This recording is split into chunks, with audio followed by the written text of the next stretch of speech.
নমস্কার, travel with Kamalika ব্লগের আরও একটা নতুন ভিডিওতে আপনাদের স্বাগত জানাই। আজ আপনাদেরকে আমি যে মন্দিরটায় নিয়ে যাব এটা শিয়ালদার খুব কাছে একটা রামসীতা মন্দির। শিয়ালদার খুব কাছে হওয়ার জন্য আমি এই মন্দিরটাতে হেঁটেই যাচ্ছি। শিয়ালদা সাউথ সেকশন থেকে বেরিয়ে আমি চলে এসেছি এনআরএস মেডিকেল কলেজ অ্যান্ড হসপিটালের অপোজিট দিকে।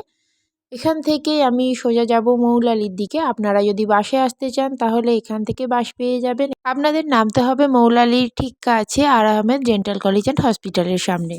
এনআরএস পার করে আমি চলে এসেছি এখন প্রাচীর কাছে, যেটা এখন এম বাজারও। তো এখান থেকে সোজা আমি যাব মৌলালির দিকে, মানে doctor R Ahmed dental college and হসপিটালের দিকে। তো এটা হলো আর আহমেদ ডেন্টাল কলেজের ওল্ড বিল্ডিং। তো এই ওল্ড বিল্ডিংটার পরেই যে গলিটা ডান দিকে চলে যাচ্ছে, সেখান থেকেই আজকে আমরা আমাদের মন্দিরটাই যাব। আর এই ঠিক গলিটার অপোজিট দিকেই আছে আর আহমেদ ডেন্টাল কলেজ অ্যান্ড হসপিটালের নিউ বিল্ডিং। তো আমি আমার আগের ভিডিওতে আর আহমেদের আউটডোর ট্রিটমেন্ট সম্পর্কে একটা ভিডিও দিয়ে রেখেছি। তো আমি ডেসক্রিপশানে সেই ভিডিওর লিঙ্ক দিয়ে রাখবো, আপনারা চাইলে ভিডিওটা দেখে নিতে পারেন। তো আজকে চলুন আপনাদেরকে এখানে একটা রামসীতা মন্দির দেখিয়ে আনি।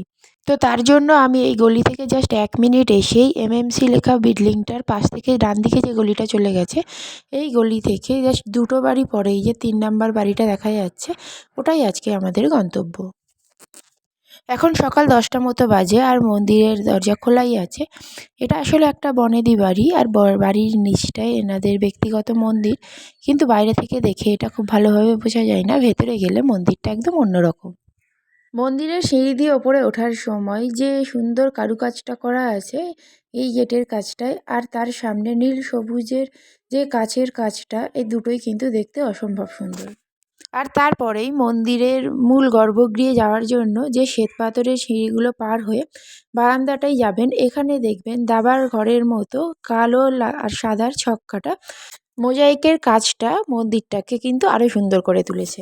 তো এই সুন্দর পরিবেশটা দেখতে দেখতেই গর্ভগৃহে চলে এলে আপনারা এখানে শ্রী রামচন্দ্র আর মা সীতার মূর্তি দেখতে পাবেন, কিন্তু এখানে লক্ষ্মণের কোনো মূর্তি নেই।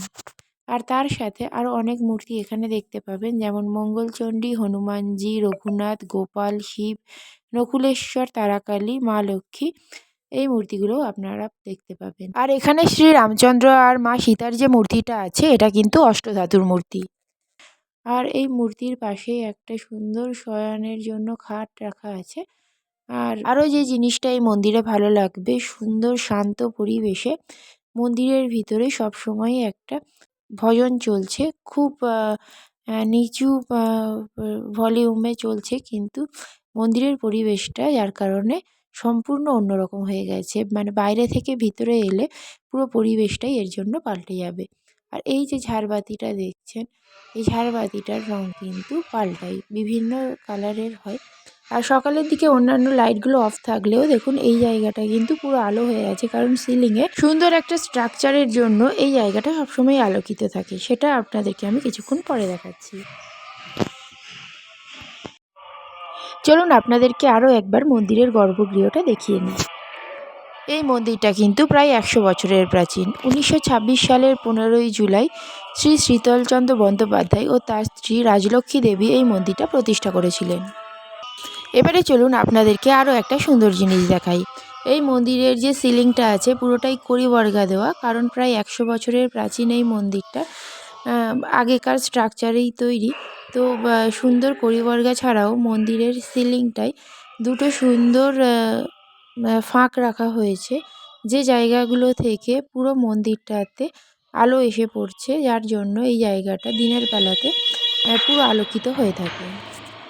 আমি যখন গিয়েছিলাম মন্দিরের পুজো হয়ে গিয়েছিল, তো এখানকার স্থানীয় এক দাদার কাছে জানতে পারলাম এখানে মন্দির খোলা থাকে সকাল 6টা থেকে দুপুর 12:30 1টা পর্যন্ত, তারপরে বিকেল 4টে থেকে রাত্রি 9টা পর্যন্ত। রাত 9টায় ঠাকুরকে ভোগ প্রসাদ দিয়ে মন্দির বন্ধ করা হয়। আর এখানে লক্ষ্মী পুজো কিন্তু খুব ধুমধাম করে হয়, তার সাথে রামনবমীতেও বেশ জাঁকজমক করে পূজা হয়, যেখানে অনেক দর্শনার্থী আসেন। আর সেই দিন মানে রামনবমীর দিন এখানে খিচুড়ি ভোগ প্রসাদ দেওয়া হয়। আরও যে জিনিসটা মন্দিরটাকে সুন্দর করে তুলেছে সেটা দেওয়ালের রং। পুরো দেওয়ালটা গেরুয়া রঙের আর তার সঙ্গে ধামগুলো সবুজ রঙের। এই দুটো রঙের কালার কম্বিনেশনে মন্দিরটা আরও সুন্দর হয়ে উঠেছে। যদিও এটা একটা ব্যক্তিগত বনেদি বাড়ির মন্দির, কিন্তু এখানে কিন্তু দর্শনার্থীরা সবাই আসতে পারেন এবং পূজাও দিতে পারেন। তো মন্দিরটা আপনাদের কেমন লাগলো অবশ্যই কমেন্ট করে জানাবেন। আর এবারে বাইরে থেকে মন্দিরটা আপনাদেরকে একবার দেখিয়ে দিই। মন্দিরের মূল গেটের ওপরেই লেখা আছে রামসীতা মন্দির, আর গেটের দুদিকে প্রতিষ্ঠাতাদের নাম। তাহলে ভিডিওটা আজকে এখানেই শেষ করছি। ভিডিওটা কেমন লাগলো অবশ্যই কমেন্ট করে জানাবেন, ভালো লাগলে লাইক করে দেবেন। আর চ্যানেলের অন্যান্য সব ভিডিও দেখার জন্য চ্যানেলটা সাবস্ক্রাইব করতে ভুলবেন না। আজকের মতো টাটা, দেখা হবে খুব তাড়াতাড়ি নেক্সট ভিডিওতে।